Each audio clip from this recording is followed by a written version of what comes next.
6 na araw na lang guys, Pasko na. Ito na rin ang huling recipe na ituturo ko sa inyo na pwede nyong ipanghanda ngayong Pasko.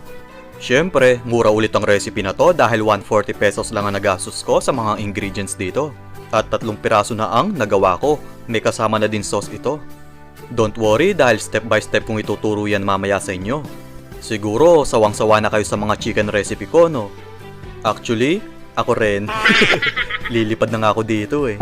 2 linggo ba naman purong manok ang kinakain ko? Yung assistant ko nga nagkapakpak na. Ayun, lumipad na. Yo, what's up mga kaloko? Ako nga pala ang inyong lokong kusinero and welcome to my cooking channel. Ang recipe natin for today ay creamy garlic chicken. Pwede nyong ibuhos ang sauce dito. Di ko lang ginawa para makita nyo ang pagkakahaywa nito.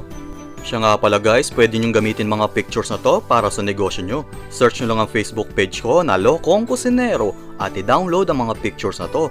Pinotoshoot ko talaga yan para sa inyo. Ready na ba kayong magluto at magkahanda ngayong Pasko? Kung ready na kayo, tara! Intro muna tayo.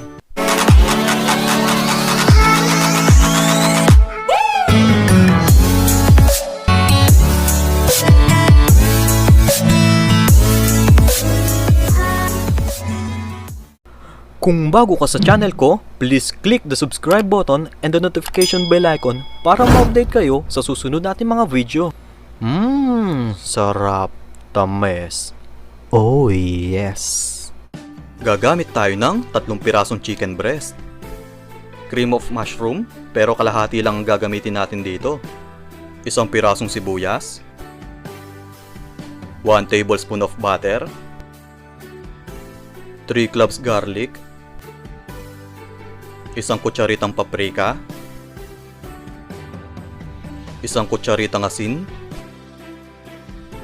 1 kutsaritang paminta.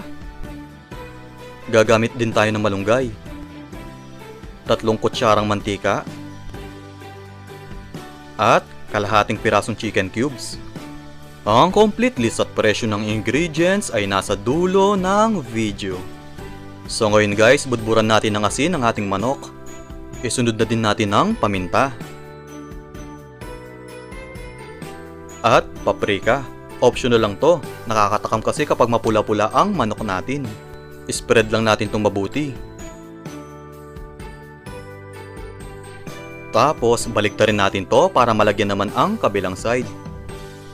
Same procedure pa din guys, asin, paminta at paprika. Kayong bahala kung gusto nyo pa magdagdag ng garlic powder. O kung gusto nyo na medyo spicy, lagyan nyo na lang ng chili powder.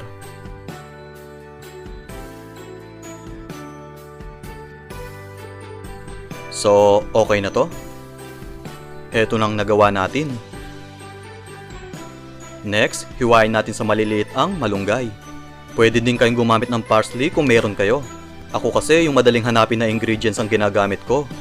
Simple lang yung sangkap pero kaya natin gawing sosyal at nakakatakam. So, naglagay lang ako dito ng 3 kutsarang mantika. Then, pirituhin na natin ang mga manok. Lulutuin natin to into medium heat hanggang sa mag-golden brown ang kulay nito. Pero wag nyong masyadong pirituhin ng todo para hindi maging dry ang texture nito. Ang target kasi natin ay maging malambot ang loob ng manok nyo. So, binaligtad natin to para maluto naman ang kabilang side. Okay lang kahit medyo half cook dahil papakulon pa natin to sa sauce mamaya. Grabe, nakakatakam ang kulay oh. I-set aside muna natin to guys para makapagluto na tayo ng sauce. Pero tatanggalin ko ang mantika sa lutuan natin. Magtira lang tayo ng konti para hindi maging oily ang sauce natin. Next, magtunaw na tayo ng butter. Igisa na natin ang sibuyas. Kung nagtatanong kayo kung ano ba dapat ang mauna, bawang ba o sibuyas, ang dapat unahin mo ay sarili mo. May ibang jowa na yung ex mo, kaya mag-move on ka na ngayong Pasko. So, igisa lang natin ng bawang. Napakabango talaga nito, grabe. Next, ilagay na natin ang kalahating lata ng cream of mushroom. Dapat pala guys, 1/4 lang ang nilagay ko kasi marami palang magagawa nito. Pasensya na kayo, hindi ko natansya. Kaya kapag nagluto nito ang nanay mo, lumayo-layo ka. Baka hindi ka rin niya matansya. Then, lagyan natin to ng kalahating tasang tubig. Magdagdag na lang kayo kapag masyado pang malapot. Kailangan kasi maging smooth ang texture ng sauce nyo. So, ilagay na natin ang kalahating chicken cubes. At paminta. Hindi na tayo maglalagay ng asin dahil maalat na yung chicken cubes natin.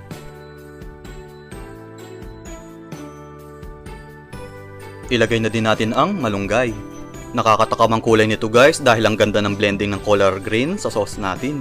Kung hindi pa kayo nakaka-subscribe sa channel ko, ito na ang tamang time para mag-subscribe kayo para ma-update kayo sa susunod na recipe na panghanda naman sa bagong taon nyo. Then, ilagay na natin ang mga manok. Papakuluan natin to guys ng mga 1 minuto. Kasi habang tumatagal ang kulo, umaalat din yung sauce nyo. So kapag nangyari yun, magdagdag lang kayo ng tubig. Baligtarin natin para yung kabilang side malagyan din. Sobrang sarap nito guys, promise. Kapag naluto mo to, balikan mo ako sa comment section. Gusto ko lang malaman kung ano ang naging resulta ng niluto mo.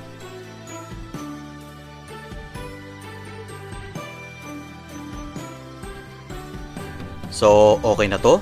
Hiwain na natin to para makakain na tayo.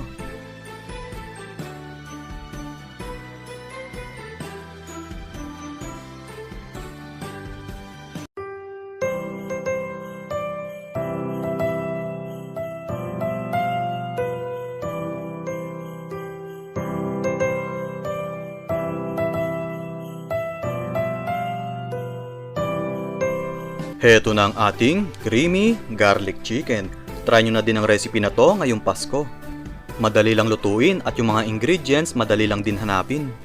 Ganyan ko kasi kayo kamahal guys, hindi ko kayo papahirapan sa mga sangkap. Pero yung lasa ay sobrang sarap.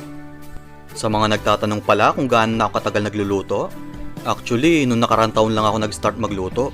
Kaya kung nag-start ka pa lang, alam ko kayang-kaya mo yan. Minsan may nagtatanong din sa akin kung bakit ko binitawan ang pagiging engineer ko at pinili ko ang pagluluto ko. Actually guys, dahil yan sa inyo. Ay! Hindi, masarap kasi sa pakiramdam na nakakatulong ka sa ibang tao at napapasaya mo sila kahit papano. Pero kapampangan po talaga ako, kaya shoutout sa lahat ng mga kapampangan dyan. Kung napagsasabihan tayo ng mayayabang, aba, dapat lang. Yabang nane. Kung nagustuhan mo ang recipe ko na to, palike naman itong video ko at pasubscribe na din sa channel ko para ma-update kayo sa mga murang recipe na i-upload ko. Mag-comment na din po kayo para ma-shoutout ko kayo. Pero bago ko tapusin to, shoutout muna tayo. Shoutout po Ma'am Hinday the Explorer from Qatar, Sir Giro, advance Merry Christmas din po. Sir Ronald Madrigal from Cagayan de Oro City, Ma'am Mabait Noralyn, Ma'am Nadine Sia at sa Sia family ng Catanduanes, Ma'am Karen May Vargas from GMA Cavite, Ma'am Annalyn Fermin at kay Sir Jeffrey Belino. Advance 13th anniversary po sa inyo. At happy birthday din po sa nanay mo.